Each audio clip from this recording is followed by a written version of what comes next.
students, in this session we are going to discuss about clinical biochemistry aspect of some parameters, that is investigations that are routinely done in the clinical biochemistry lab, their reference range and some clinical aspect associated.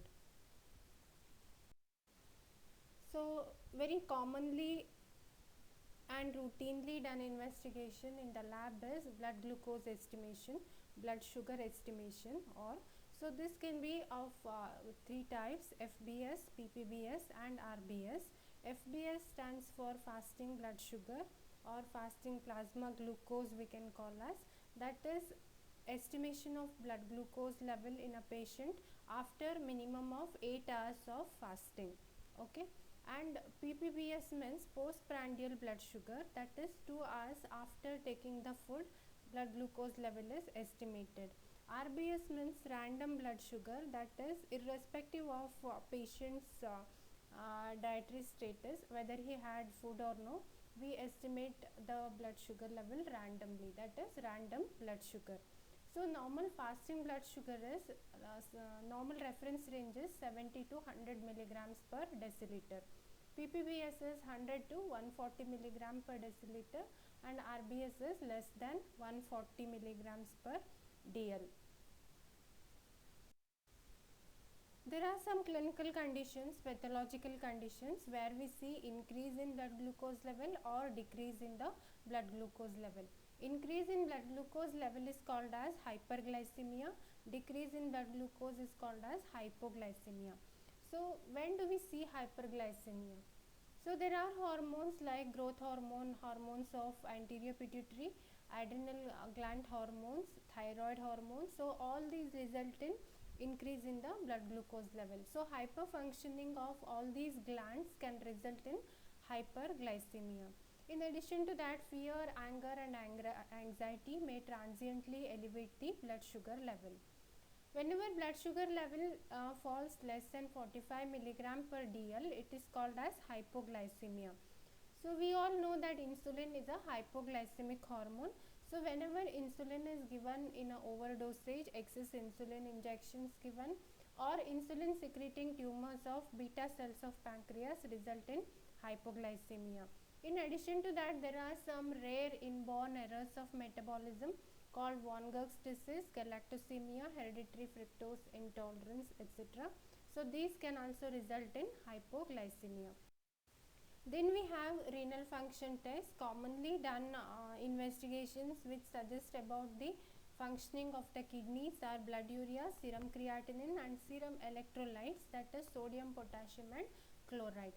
Coming to blood urea, we have normal reference range 10 to 40 milligram per deciliter. As we all know, urea is the end product of protein catabolism. Physiologically, blood urea level may be high if the protein intake of a person is more.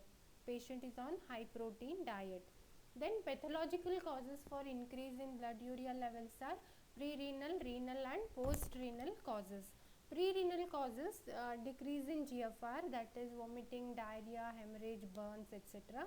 These are called as pre-renal causes.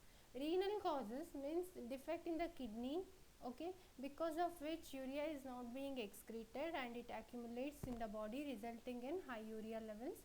So acute and chronic glomerulonephritis, inflammation of the glomerulus, nephrosis, polycystic kidney disease.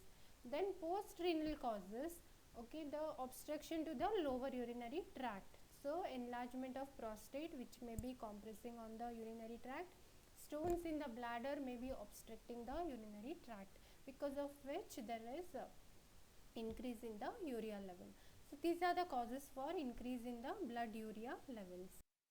Coming to serum creatinine, very important marker for the kidney functions. Normal level is 0.7 to 1.4 milligram per deciliter.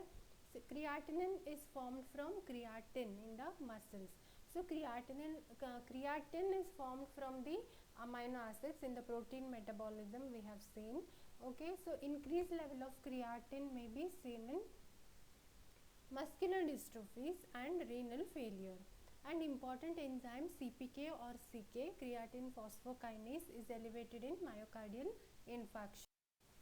Urine creatinine normal excretion is 1 to 2 grams per day, and creatinine clearance test is used as an important marker for glomerular function test. So it is a measure of GFR, glomerular filtration rate, and this is decreased in early stages of renal failure. So very commonly and routinely done investigation in the lab is blood glucose estimation, blood sugar estimation, or so this can increase in sodium is called as hypernatremia and decrease in sodium is called as hyponatremia. Okay, hypernatremia, what are the causes? Simple dehydration, loss of water. Actually water and electrolytes are always in a balance or equilibrium. So if there is dehydration and there is loss of water, there is relative increase in the sodium concentration resulting in hypernatremia. Diabetes insipidus, where there is excessive dilute urine excretion is there, so there is less of water content, so more of sodium content. Then prolonged cortisone therapy, cortisol. Okay, these steroid hormones, especially from the adrenal gland, including aldosterone, they have a sodium retention and potassium excretion function. So prolonged cortisone therapy as well as Conn's syndrome, that is tumors of tumor secreting aldosterone, they may result in excess sodium retention, hence it results in hypernatremia, as well as potassium excretion, so it results in hypokalemia. In addition to that, there is excess sodium intake, excess saline and sodium bicarbonate administration, exchange transfusion of stored blood, etc., can result in hypernatremia. Hyponatremia means low sodium levels can occur in vomiting, diarrhea, burns. Okay, then Addison's disease. Okay, deficiency of this mineralocorticoids. Then renal tubular acidosis, chronic renal failure, and congestive cardiac failure. These are the causes for hyponatremia. Coming to serum creatinine, very important marker for the kidney functions. Normal level is 0.7 to 1. Urine creatinine normal excretion is 1 to 2 grams per day, and creatinine clearance test is used as an important marker for glomerular function test. So it is a measure of GFR, glomerular filtration rate, and this is decreased in early stages of renal failure.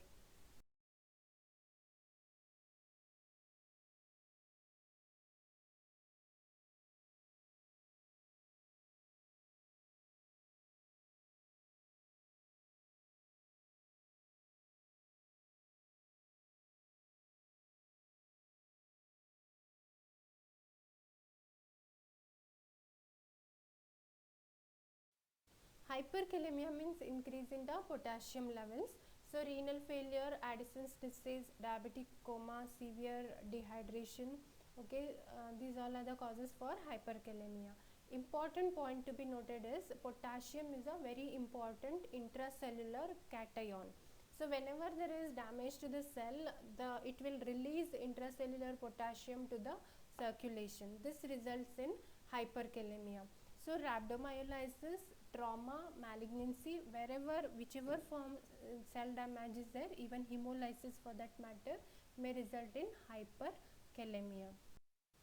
Coming to the chloride, so normal level is 96 to 106 milliequivalents per liter. Hyperchloremia, the causes are somewhat similar to hypernatremia because metabolism of chloride and sodium are similar. So dehydration, Cushing syndrome, severe diarrhea, and renal tubular acidosis are the causes for hyperchloremia. There are some clinical conditions, pathological conditions, where we see increase in blood glucose. So we have seen so far the renal function test markers, that is blood urea, serum creatinine, serum electrolytes like sodium, potassium, and chloride. Coming to the liver function test, we have total protein and albumin levels. So total protein normal level is 6 to 8 gram per dl, albumin is 3.5 to 5 gram per dl, globulin is 2 to 3.5 gram per deciliter. So increase in total protein may result in dehydration and multiple myeloma. Multiple myeloma is a malignancy of bone in which there is increase in the globulin levels, especially gamma globulin levels. Then decrease in total protein is also called as hypoproteinemia or hypoalbuminemia. The causes can be decreased intake of protein as occurs in protein energy malnutrition kwashiorkor. Second cause, intake may be normal but absorption from the GIT is defective, like malignancy of GIT, pancreatic disease, malabsorptions. Okay. Third cause can be decrease in the protein synthesis in the liver, that occurs in chronic liver disease. Plus, in addition to this, increase excretion of proteins that can occur in nephritis, nephrosis, etc. Burns and hemorrhage also may result in decrease in the protein levels. Serum bilirubin, important marker for liver function test. Total bilirubin is 0.2 to 0.8 milligram per deciliter. Indirect or unconjugated bilirubin is 0.2 to 0.6 milligram per deciliter.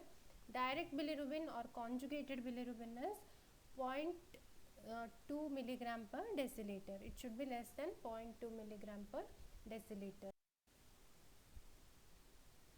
So, increase in bilirubin levels results in a condition called as jaundice. So, jaundice may be of three types. Jaundice is not a disease, it is a sign elicited by the clinician. Jaundice is of three types: hemolytic jaundice, hepatic jaundice and obstructive jaundice. So, we all have already seen the normal levels of total direct and indirect bilirubins. So, what happens to these levels in these three types of jaundice? Hemolytic jaundice is due to excessive hemolysis, maybe due to drug administration or due to excess RBC breakdown due to defective shape of the RBCs. So, total bilirubin will be high and excess production of bilirubin will be there, which is not getting conjugated.